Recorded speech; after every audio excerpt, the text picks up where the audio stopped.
इसका देखते हैं, रिएक्शन का थर्मोडायनामिक्स देखते हैं। ये इसका आइडिया तुम्हें पूरा ऑलरेडी है। थर्मोडायनामिक्स ऑफ रिएक्शन,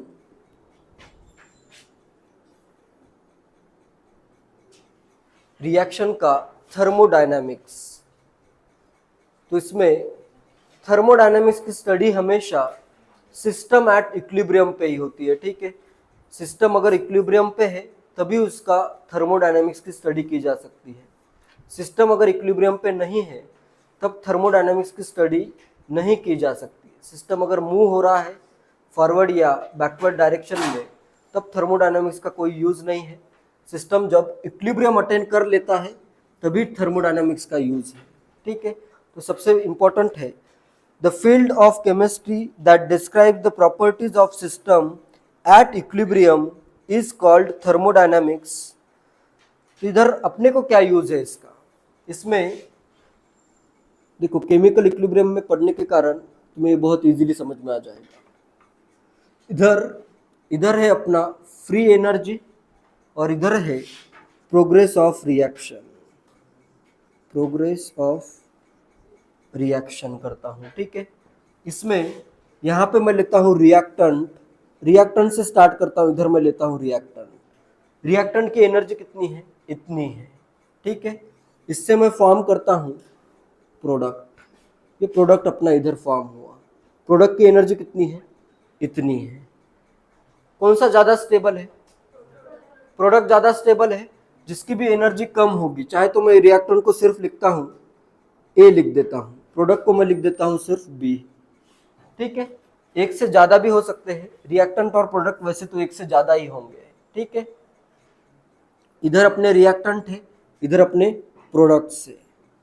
तो इसके लिए इधर देखो, इसकी एनर्जी है इतनी और इसकी एनर्जी है इतनी।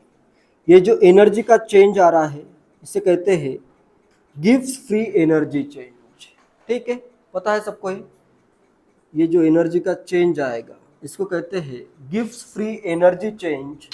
Delta G naught is gives free energy change is equal to free energy of product, free energy of products minus free energy of change. कभी भी क्या होता है, फाइनल माइनस इनिशियल होता है, ठीक है। तो ये आएगा free energy of products minus free energy of reactants, सब रिएक्टेंट्स की मिला के।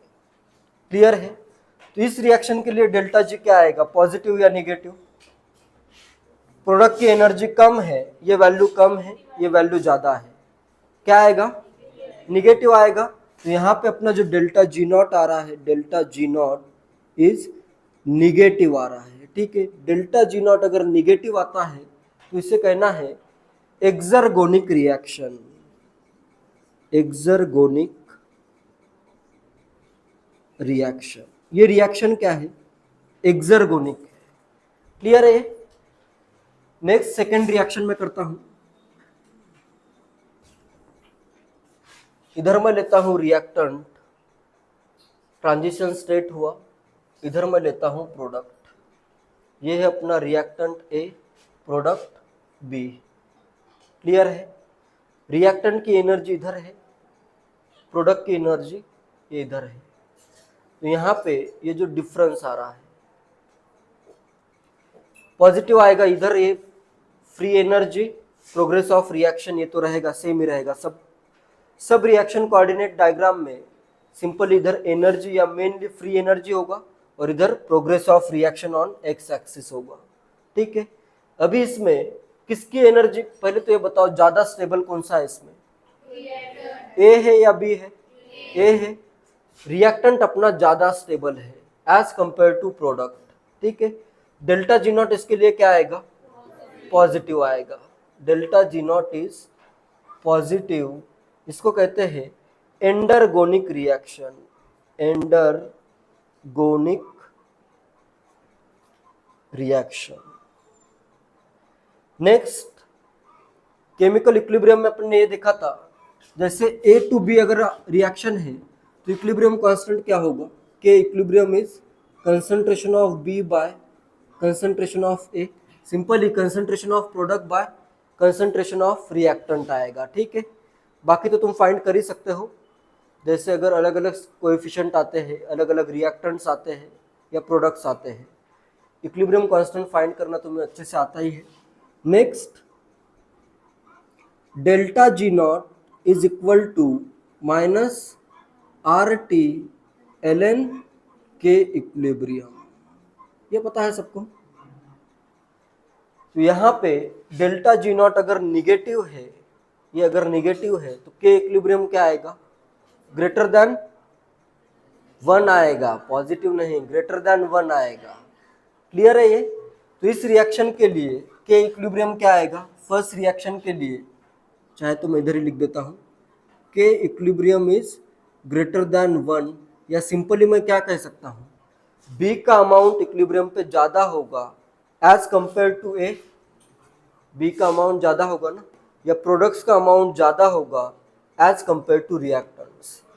प्रोडक्ट का अमाउंट ज़्यादा क्यों आ रहा है, क्योंकि प्रोडक्ट स्टेबल है। प्रोडक्ट यहाँ पे क्या है अपना, स्टेबल है। जो भी स्टेबल होता है उसका अमाउंट ज़्यादा आएगा, जो कम स्टेबल होगा उसका अमाउंट कम आएगा। नेक्स्ट सेकेंड रिएक्शन में भी क्या है, डेल्टा जी नॉट क्या है यहाँ पे, एंडरगोनिक रिएक्शन के लिए डेल्टा जी नॉट पॉजिटिव है। ये अगर पॉजिटिव होगा तो के इक्विलिब्रियम क्या आएगा, लेस देन 1 आएगा। के इक्विलिब्रियम लेस देन 1 आएगा ना।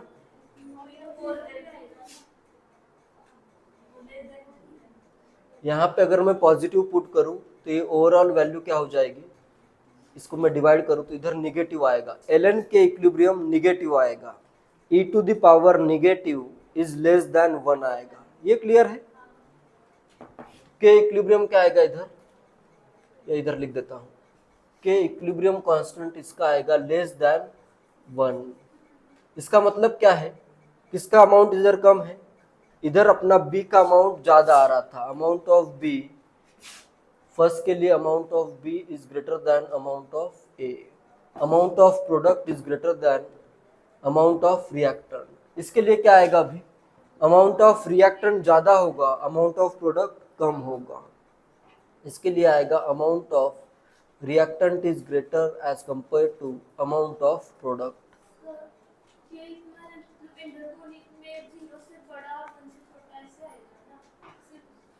इक्विलिब्रियम कांस्टेंट कभी निगेटिव वैल्यू हो सकती है क्या,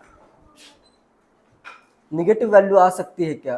सिंपल, तुम पॉजिटिव नंबर का प्रोडक्ट, पॉजिटिव नंबर का डिवीजन, कंसंट्रेशन कभी निगेटिव आ सकता है, तो इक्विलिब्रियम कांस्टेंट कभी निगेटिव आ सकता है।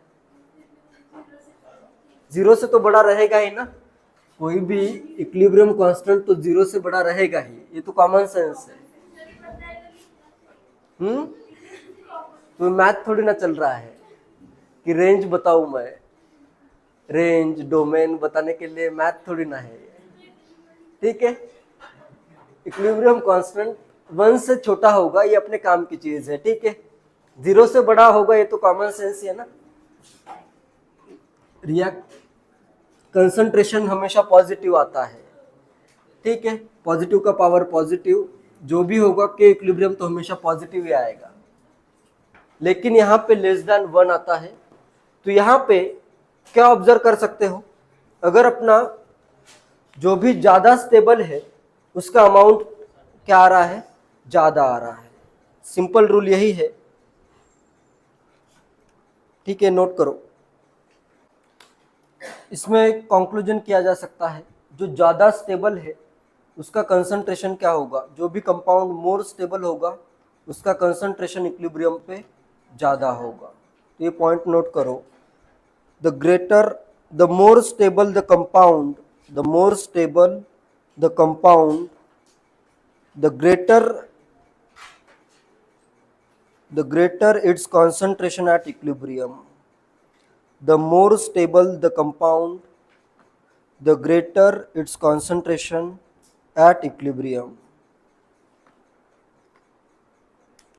और यहाँ पे जो डेल्टा जी नॉट लिखते हो, ये गिब्स स्टैंडर्ड, ये जो है अपना Gibbs standard free energy change है।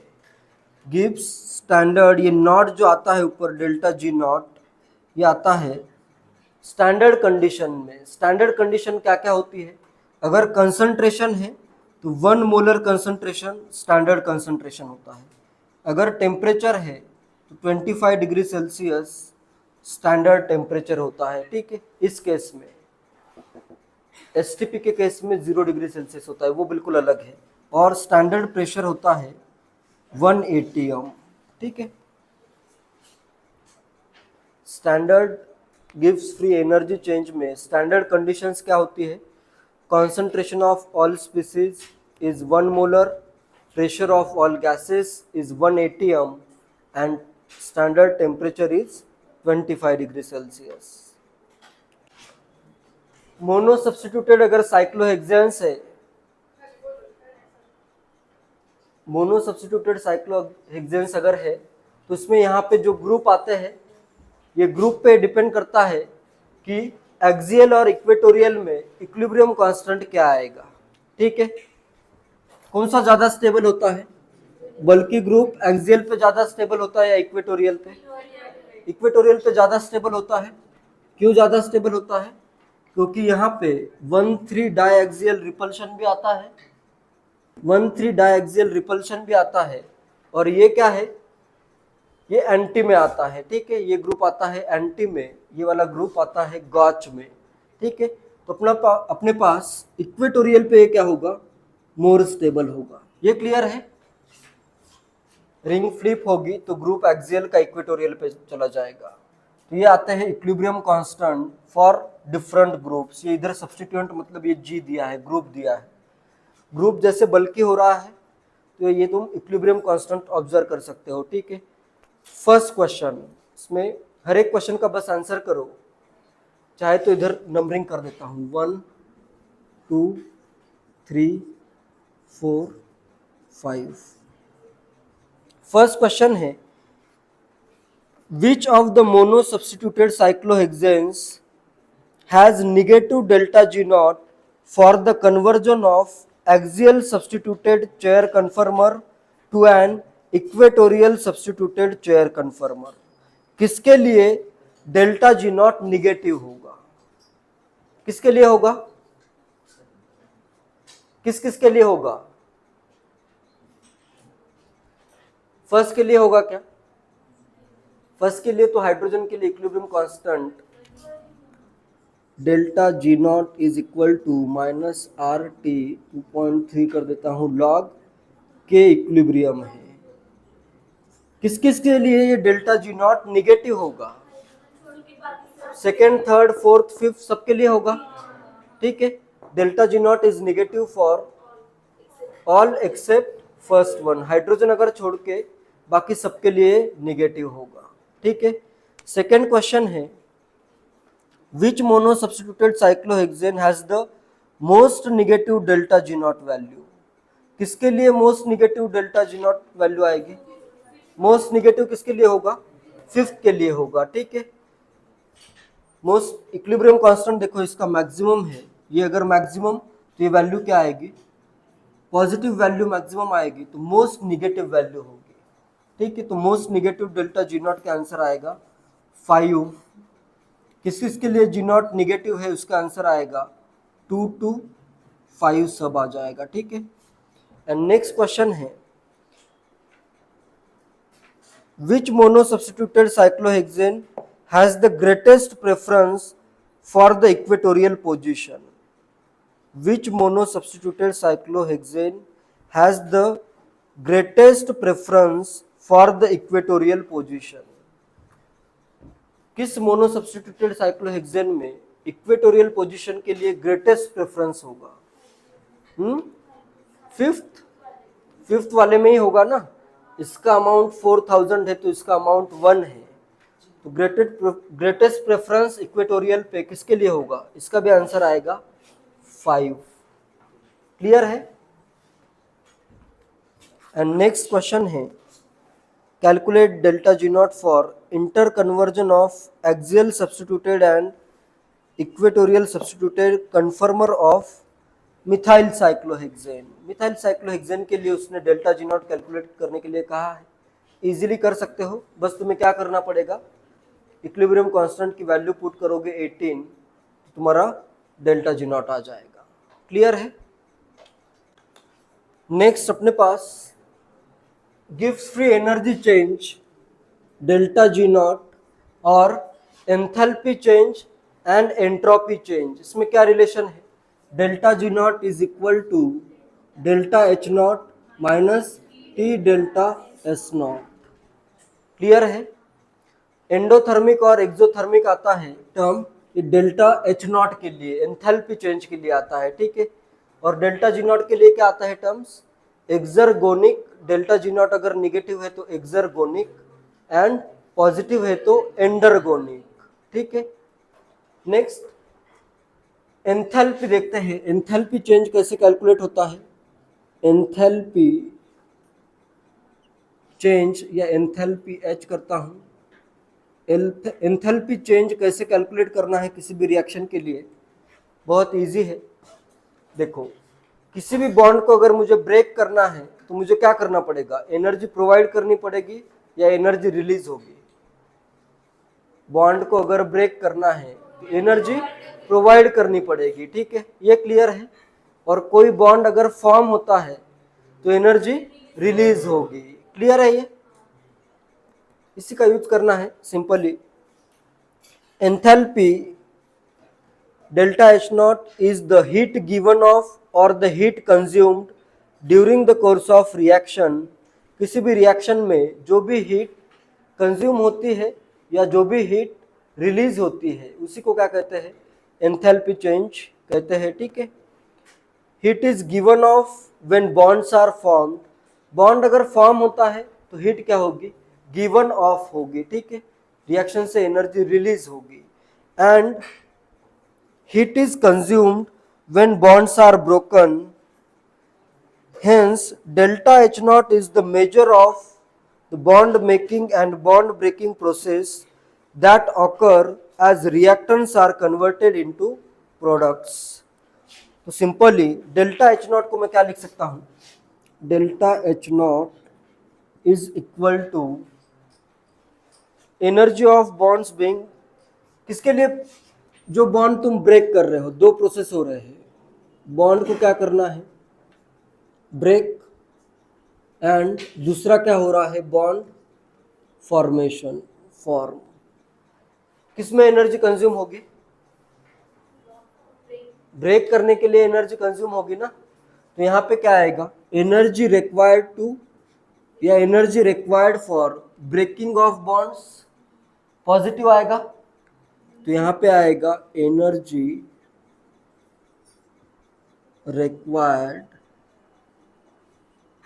To break the bonds, break the bonds, ये क्या होगी? पॉजिटिव होगी। माइनस एनर्जी यहाँ पे जो रिलीज हो रही है, या फिर एनर्जी ऑफ बॉन्ड्स, यहाँ पे मैं ऐसे करता हूँ जिसमें में लिखा है बुक में से, energy of bonds being broken and energy of bonds being formed. इसको मैं ज़्यादा क्लियरली लिखता हूँ, energy of bonds being broken, इसके लिए पॉजिटिव लगी, minus energy of bonds being formed, being formed. जो बॉन्ड फॉर्म हो रहे हैं उसके लिए एनर्जी रिलीज होगी, और जो बॉन्ड ब्रेक कर रहे हो उसके लिए एनर्जी पॉजिटिव होगी, कंज्यूम कर रहे हो यहाँ पे, ठीक है। क्लियर है ये ऑलरेडी तुमने थर्मोडायनेमिक्स में, थर्मोकेमिस्ट्री में पढ़ा होगा, उसी का यहाँ पे यूज करना है और डेल्टा एच नॉट फॉर्म करना है, ठीक है। कुछ एग्जांपल्स देता हूँ, उससे और भी क्लियर होगा, ठीक है। अपने पास क्या आया यहाँ पे? Delta H naught is equal to energy of bonds being broken, break जो कर रहे हो उसके लिए एनर्जी कंज्यूम हुई, minus energy of bonds being formed. अगर मैं प्रोडक्ट जो बन रहा है उसमें अगर स्ट्रांग बॉन्ड फॉर्म हो, ठीक है, रिएक्टेंट में वीक बॉन्ड था, प्रोडक्ट में अगर स्ट्रॉन्ग बॉन्ड फॉर्म हो रहा है, इफ स्ट्रॉन्गर बॉन्ड, पहला केस करता हूं मैं, case 1, if stronger bond is formed in, if stronger bonds are formed in products as compared to reactant रहेगा ये, ठीक है। प्रोडक्ट में अगर मैं स्ट्रांग बॉन्ड फॉर्म करूं तो यहाँ पे जो बॉन्ड फॉर्म होगा उसकी एनर्जी ज्यादा रिलीज होगी एज कंपेयर टू इधर रिएक्टेंट का बॉन्ड वीक है, वो इजीली ब्रेक होगा, तो ये वैल्यू कम होगी, ये वैल्यू ज्यादा होगी। तो डेल्टा एच नॉट क्या आएगा, स्ट्रॉन्ग बॉन्ड अगर फॉर्म होता है तो डेल्टा एच नॉट क्या आएगा, निगेटिव आएगा। Energy of bonds being form, ये वैल्यू ज्यादा आ रही है, स्ट्रॉन्गर बॉन्ड मतलब इसकी एनर्जी, बॉन्ड एनर्जी क्या होगी, ज्यादा होगी, डेल्टा एच नॉट निगेटिव आएगा। इस टाइप के रिएक्शन को क्या कहना है, एक्सोथर्मिक रिएक्शन कहना है। क्लियर है। और अगर स्ट्रॉन्गर के जगह मैं अगर केस 2 करूं, वीकर बॉन्ड अगर मैं फॉर्म करूं, weaker, if weaker bonds are formed, weaker bonds are formed in products में अगर वीकर बॉन्ड फॉर्म होता है तो जो बॉन्ड फॉर्म हो रहा है उसकी वैल्यू, इधर बॉन्ड एनर्जी उसकी क्या आएगी, कम आएगी। और जो बॉन्ड ब्रेक करना है, रिएक्टेंट का बॉन्ड यहाँ पे स्ट्रांग लिया है, ठीक है, स्ट्रांग बॉन्ड ब्रेक करने के लिए वैल्यू क्या आएगी, ज्यादा आएगी, तो डेल्टा एच नॉट क्या हो जाएगा, पॉजिटिव हो जाएगा। Delta H not second case के लिए क्या आएगा, पॉजिटिव। और ये रिएक्शन क्या होगी, एंडोथर्मिक रिएक्शन इसको कहना है। क्लियर है। जो बॉन्ड ब्रेक कर रहे हो, जैसे इधर स्ट्रॉन्ग बॉन्ड फॉर्म हुआ तो डेल्टा एच नॉट क्या आएगा, निगेटिव आएगा। और अगर वीक बॉन्ड फॉर्म हुआ है तो डेल्टा एच नॉट पॉजिटिव आ जाएगा। तो सिंपली मैं ये कह सकता हूं, formation of stronger bonds is favourable, ठीक है। डेल्टा एच नॉट अगर निगेटिव है तो डेल्टा जी नॉट भी क्या आएगा, इसका कुछ ना कुछ पार्ट, कंट्रीब्यूशन तो निगेटिव में ही होगा। तो यहाँ पे स्ट्रॉन्गर बॉन्ड का फॉर्मेशन फेवरेबल है, वीकर बॉन्ड का फॉर्मेशन फेवरेबल नहीं है। ये तो एकदम लॉजिकल भी है।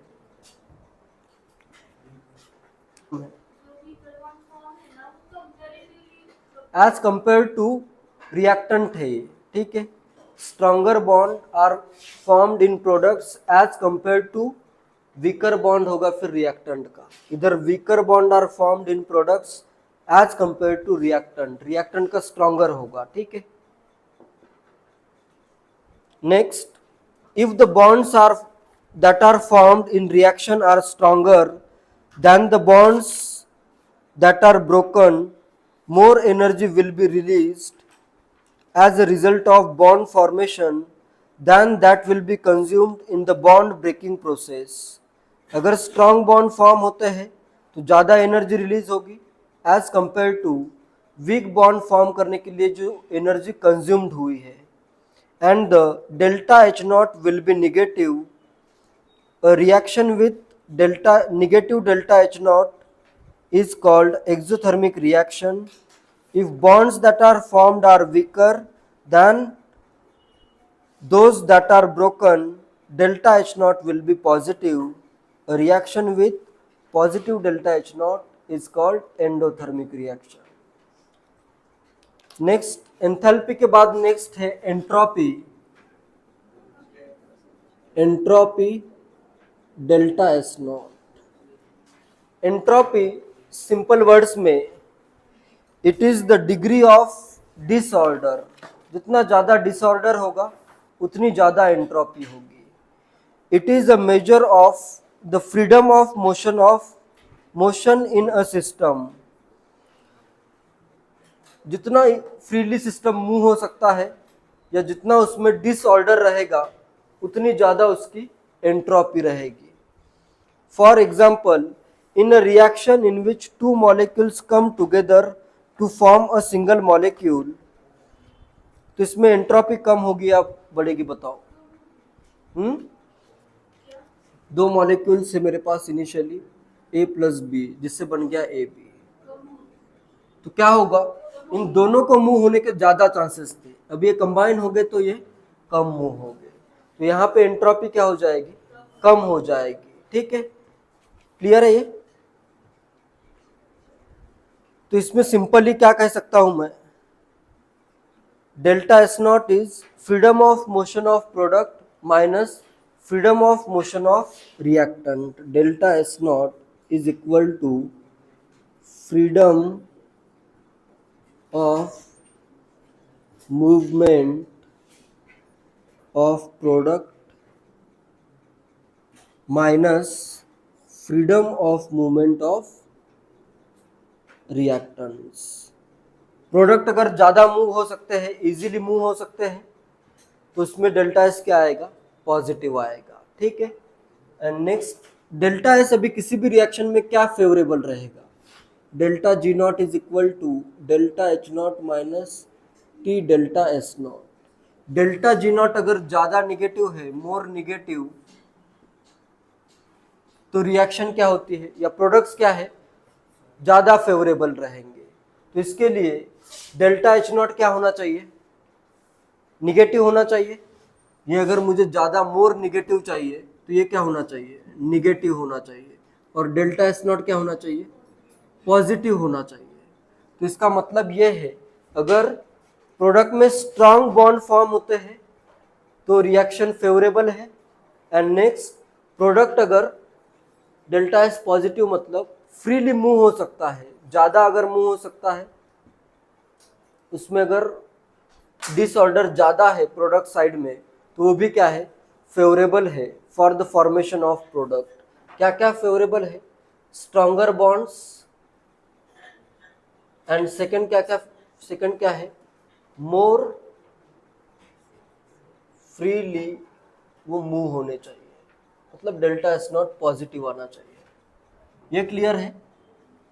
ये अगर दोनों चीज़ें होती है तो प्रोडक्ट ज़्यादा फेवरेबल रहेगा। ठीक है, इंपॉर्टेंट नोट लिखो, the formation of products with stronger bonds, इस सब का कंक्लूजन क्या है, the formation of products with stronger bonds and with products with stronger bonds and with greater freedom of motion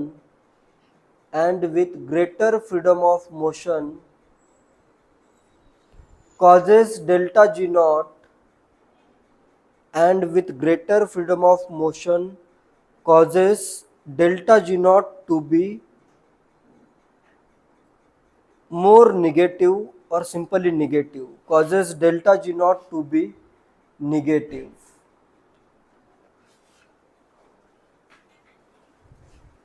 delta G naught to be negative, और अगर delta G not negative है तो reaction क्या होगी, favourable होगी, product के side में favourable reaction होगी, which is favourable for equilibrium constant, which is favourable for delta G naught to be negative, which is favourable for equilibrium constant, या products are favourable for formation of products भी कर सकते हो, which is favourable for formation of products. For which reactions will delta S naught will be more significant, किसके लिए delta S naught more significant होगा, for which reactions delta S naught is more significant, किसके लिए significant है, A plus ए से बन रहा है बी या ए प्लस बी से बन रहा है सी, किसके लिए ज़्यादा सिग्निफिकेंट होगा, फर्स्ट या सेकंड रिएक्शन के लिए, delta S naught is more significant for second में होगा ना, इधर 2 से 1 बन रहा है, इधर तो 1 से 1 ही बना, तो इसका आ जाएगा आंसर सेकंड रिएक्शन। और अगर मेरे पास रिएक्शन है A plus B gives D, and second reaction में करता हूँ A plus C giving B plus D, किसके लिए डेल्टा एस नॉट सिग्निफिकेंट होगा, ये पहला क्वेश्चन हो गया, ये सेकंड क्वेश्चन है। फर्स्ट के लिए डेल्टा एस नॉट ज्यादा सिग्निफिकेंट होगा क्योंकि इधर 2 से बना 2 तो ज्यादा सिग्निफिकेंट नहीं होगा, ठीक है। इधर 2 से बन रहा है 1 तो इधर आ जाएगा, ये फर्स्ट आंसर आ जाएगा। क्लियर है? Delta S naught is more significant for, delta S not है इधर, करेक्ट है। A reaction with delta H naught minus 12 kilocalorie per mole and delta S naught 0.01 kilocalorie per Kelvin per mole. Calculate delta G naught and equilibrium constant at 27 degrees Celsius and 127 degrees Celsius. तो इसमें delta G naught is equal to minus RT ln K equilibrium. It is equal to delta H naught minus T delta S naught. Delta H naught जैसे first के लिए अगर मैं find करूँ तो क्या आएगा, -12 किलो कैलोरी और इधर आएगा -300 इंटू 0.01 किलो कैलोरी। तो इधर ये आ जाएगा, कितना आ रहा है, -15 किलो कैलोरी आ जाएगा। और इधर टेम्परेचर अगर 400 है, सेकंड में कितना आएगा, -12 kilo calorie and -400 into 0.01 -16 kilo calorie आ रहा है। बी पार्ट का आंसर क्या होगा, टेम्परेचर अगर इंक्रीज हो रहा है, टेम्परेचर अगर इंक्रीज हो रहा है तो डेल्टा जी नॉट क्या हो रहा है, डिक्रीज हो रहा है। इधर सिर्फ ऐसे लिखना होगा ना, इंक्रीज या डिक्रीज। आंसर क्या आएगा, डिक्रीजेस आंसर आ जाएगा। इसका आंसर आएगा डिक्रीजेस। कमी हो रहा है ना, निगेटिव में से नीचे वैल्यू जाएगी तो कमी हो रहा है, डिक्रीजेस आएगा। डेल्टा जी नॉट डिक्रीज हो रहा है, मोर निगेटिव आ रहा है, या फिर डिक्रीजेस या बिकम्स मोर निगेटिव करता हूं। डेल्टा जी नॉट अगर मोर निगेटिव आ रहा है तो इसका आंसर क्या आएगा, के इक्विलिब्रियम, के इक्विलिब्रियम क्या होना चाहिए, इंक्रीज होना चाहिए। तो इसका आंसर क्या आना चाहिए, ये अगर मोर निगेटिव आ रहा है तो इधर आंसर क्या आना चाहिए, एक ही आंसर करो, इंक्रीज या डिक्रीज। इंक्रीज वाले 100 करो, डिक्रीज वाले 100 करो। दोनों केसेस में अगर 100 नहीं कर रहे हो, ये ज्यादा निगेटिव हुआ, के इक्विलिब्रियम क्या होगा, इंक्रीज होना चाहिए, इंक्रीज होना चाहिए क्या, इंक्रीज तो बिल्कुल रॉन्ग आंसर है। रिएक्शन एक्सोथर्मिक है या एंडोथर्मिक है, एक्सोथर्मिक है। एक्सोथर्मिक में अगर टेम्परेचर बढ़ता है तो इक्विलिब्रियम कांस्टेंट डिक्रीज होता है। तो इसमें ऐसे कैसे आ रहा है, इधर ये मोर निगेटिव आ रहा है डेल्टा जी नॉट, और इधर के इक्विलिब्रियम कम भी हो रहा है।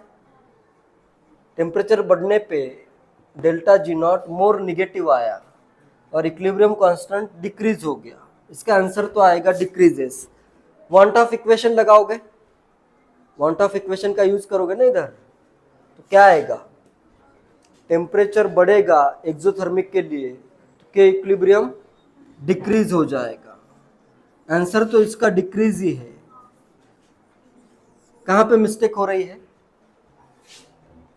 इसकी वैल्यू तो मोर निगेटिव आई है, लेकिन ये मोर निगेटिव के लिए के इक्विलिब्रियम ऐसे लग रहा है। फॉर्मूला में क्या आता है, इधर टेम्परेचर आता है। ये दोनों में वैल्यूज अलग अलग पुट करोगे। क्लियर है, ये वैल्यू मोर निगेटिव है लेकिन ये भी तो वैल्यू बड़ी है। क्लियर है ना, अगर ये वैल्यू सिंपली अगर मैं इतना ही सोचूं, एट कांस्टेंट टेम्परेचर अगर delta G not more negative आता है तो equilibrium constant for same temperature, ये अगर ज्यादा निगेटिव आता है, मोर निगेटिव आता है, तब क्या होगा, के इक्विलिब्रियम मोर होगा। मोर निगेटिव मतलब के इक्विलिब्रियम मोर कब होगा, फॉर सेम टेम्परेचर। यहाँ पे टेम्परेचर भी तो चेंज हो रहा है। क्लियर है, कैलकुलेट करोगे तो ये वैल्यू कम आएगी। इक्विलिब्रियम कांस्टेंट सेकंड केस में टेम्परेचर इंक्रीज होता है तो इक्विलिब्रियम कांस्टेंट डिक्रीज हो जाएगा। ये वन ऑफ इक्वेशन से भी सोच सकते हो, ऐसे डायरेक्टली अगर सोचते हो कि ये ज़्यादा निगेटिव हो गया तो ये वैल्यू के इक्विलिब्रियम की बढ़ जाएगी, फिर तुम्हारा यहीं पे यही कंफ्यूजन था, ये तो ज़्यादा निगेटिव आ रहा है, फिर के इक्विलिब्रियम डिक्रीज कैसे होगा, क्यों हो रहा है डिक्रीज? यहाँ पे भी तो वैल्यू टी की अलग पुट कर रहे हो, इधर डिवाइड करोगे, बड़ी वैल्यू को डिवाइड करोगे, ये भी बड़ी वैल्यू ये भी बड़ी वैल्यू, तो ऐसे डायरेक्ट कंपैरिजन करना पॉसिबल नहीं है, ठीक है। तो यहाँ पे वन ऑफ इक्वेशन से कंपेयर करना है, ठीक है। फर्स्ट का आंसर आएगा डिक्रीजेस और बिकम्स मोर निगेटिव, ऐसे भी आंसर लिख सकते हो। सेकंड का आंसर आएगा डिक्रीजेस।